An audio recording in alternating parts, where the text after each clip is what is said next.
again here on Talkin Fight for another episode of Boxing News Today.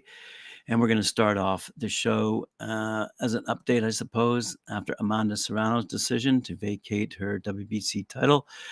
Now, Mauricio Sulaiman has come back with his response and has explained why he will not sanction, or the body will not sanction 12 3-minute rounds for women's world title fights. He's saying, and I'll encapsulate, for the safety of the sport. While the men's championship distance is 12 3-minute rounds, women's title fights are generally 10 rounds, 2 minutes apiece. But as we all know, a trailblazing development, Amanda Serrano fought 12 threes, but the WBC would not sanction it. So only her IBF, WBA, and WBO belts were on the line when she fought Danila Ramos. So subsequently, as we all know, as of yesterday, she vacated those that WBC title in response. So here's what WBC President Sulaiman had to say. There's not much to say. The WBC has changed the world of boxing in many ways to make our sport safer and will never compromise safety for popularity.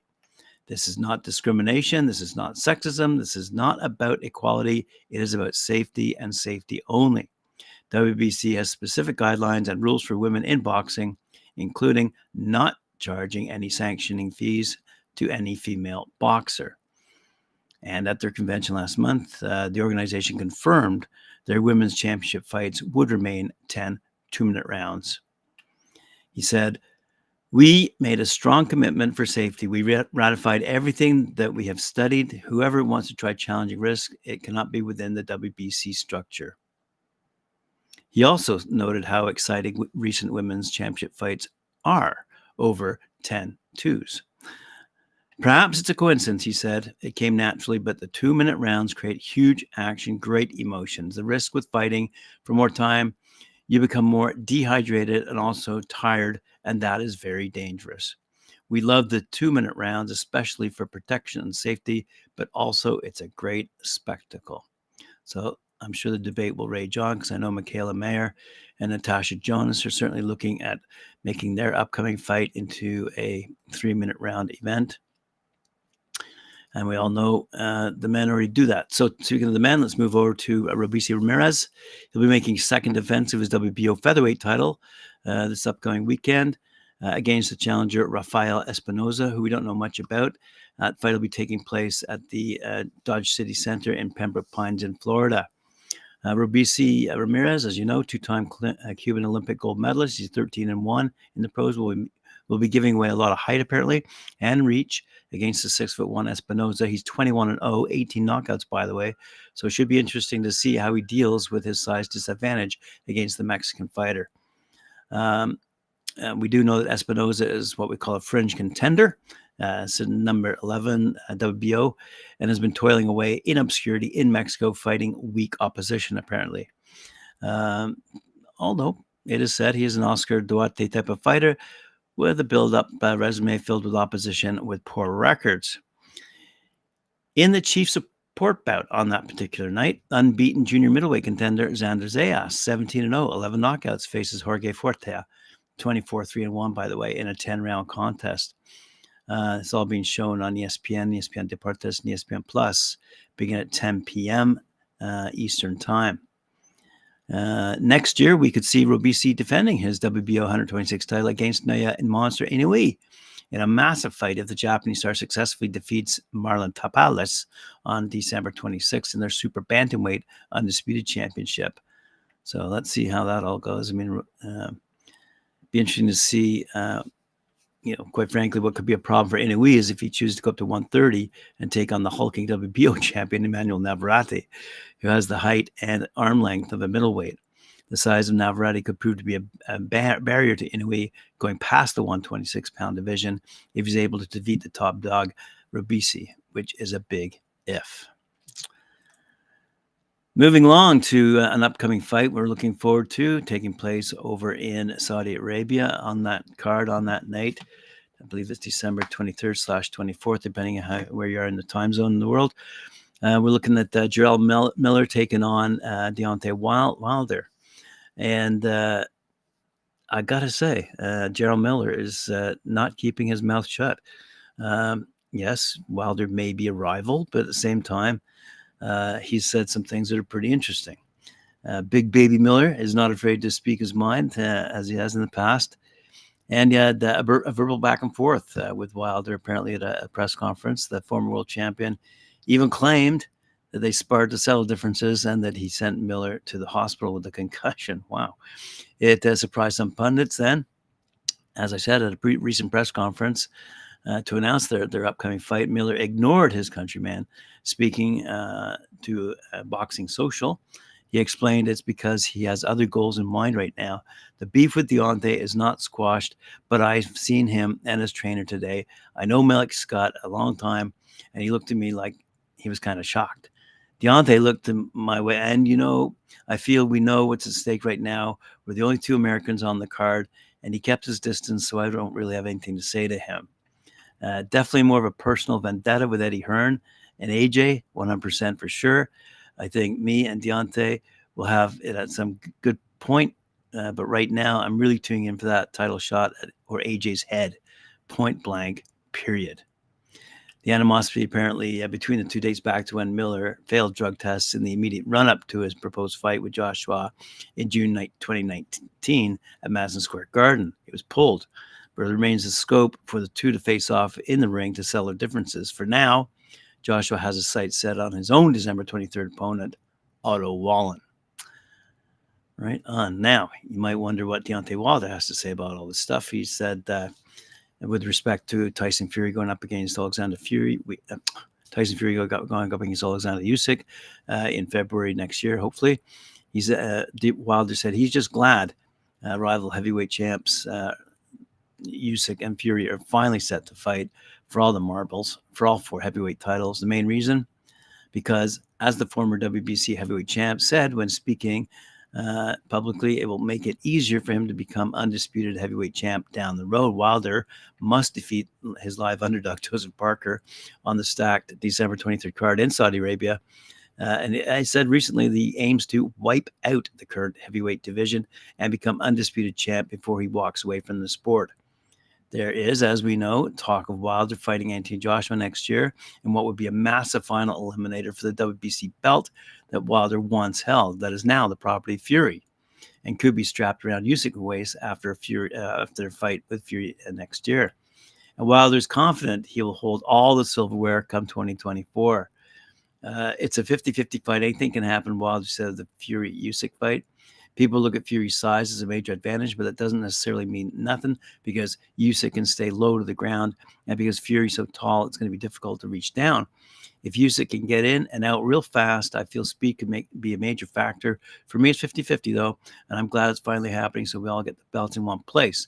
That's going to make it easier for me to fight for the unification of those belts, so I won't have to fight different champions and have different champions running away because of what he's seen me do to the last opponent. All right.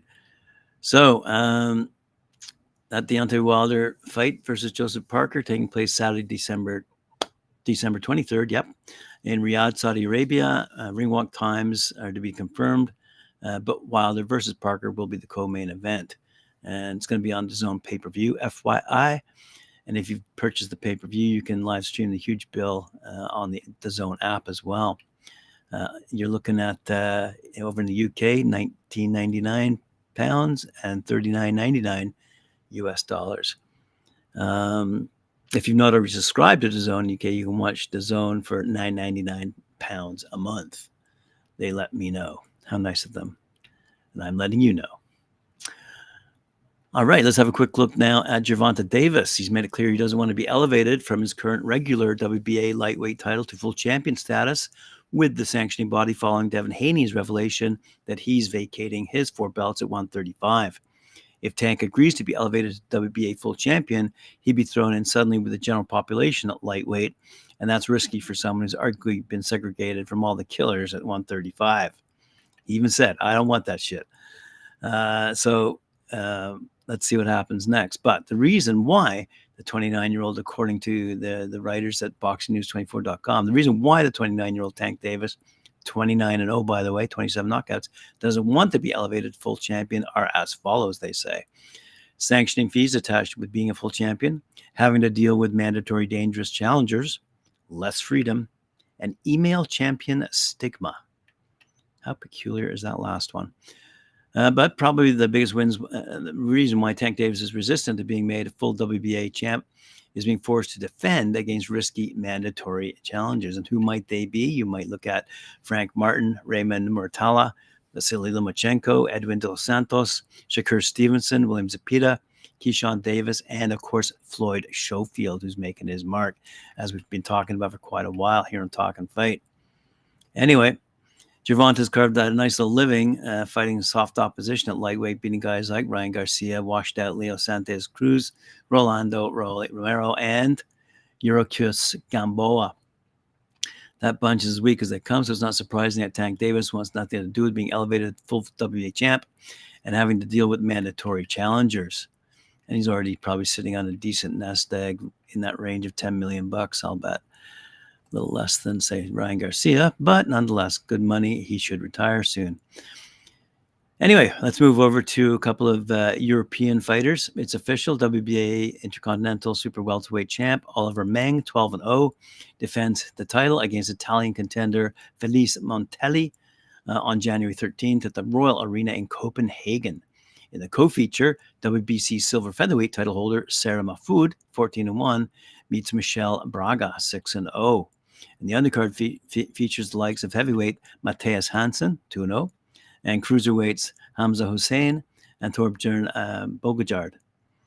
German super middleweight prospect Mask Suske, 8-1, headlines an event in Stralsund on March 16th and against opponent to be announced. The show is being billed as Stralsund Boxed, and more info will be announced in the coming days, apparently. Elsewhere, Spanish super lightweight Samuel Molina, 26-3, will now take on Brit boxer Les Byfield, 10-1-1 on Saturday upcoming in Malaga, and Byfield steps in for Luis Enrique Romero. The undercard features Swedish light heavyweight Kostas Nanga, 10-0, who is in against Venezuelan fighter Ivan Motute, 30-15-2, by the way. Danish TK Promotions has signed up heavyweight Morten Zizkov, who will make his pro debut on February 13 in Kolding.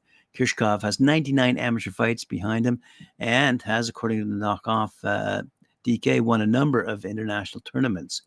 Headline in Kolding is WBO Euro King Jacob Bank, 11-0, who defends the title against Spanish veteran Ronnie Landieta, 21-5, by the way. There you go. One quick note as I conclude the show. 58-year-old Scott England set a Guinness World Record for being the oldest fighter to make his pro boxing debut on Tuesday night down at the Texas Troubadour Theater in Nashville, Tennessee. In the fight, 23-year-old opponent Jashawn Hunter, sporting 1-6 record now, dropped England hard in the first 5 seconds. England, however, got up woozy, and after about 25 seconds, the bout resumed. England took a few more shots before the towel was waved in by his corner. In another battling action there, cruiserweight Deontay Wilder, 7-3-2, took an 8-round split decision over Charles Dale in good scrap. Unbeaten heavyweight Eric Arellano, 10-0, scored a bizarre 4th-round TKO over Armando Reeves. Reeves' gloves touched the canvas after a push, which is ruled a knockdown. Reeves complained about the call, and the referee then waved off the bout at 2 minutes 52 seconds. There you go. All the news fit to print. Thanks for joining me. Appreciate it. Remember to like, share, subscribe, hit that notification bell. We'll see you later on at 4 p.m. when I join Mike Corfish show Knuckle Up, and then you'll see me back on the air tomorrow morning, 11 a.m. Eastern Time. On Friday, December 8th. Thank you for joining me. Appreciate it. See you later.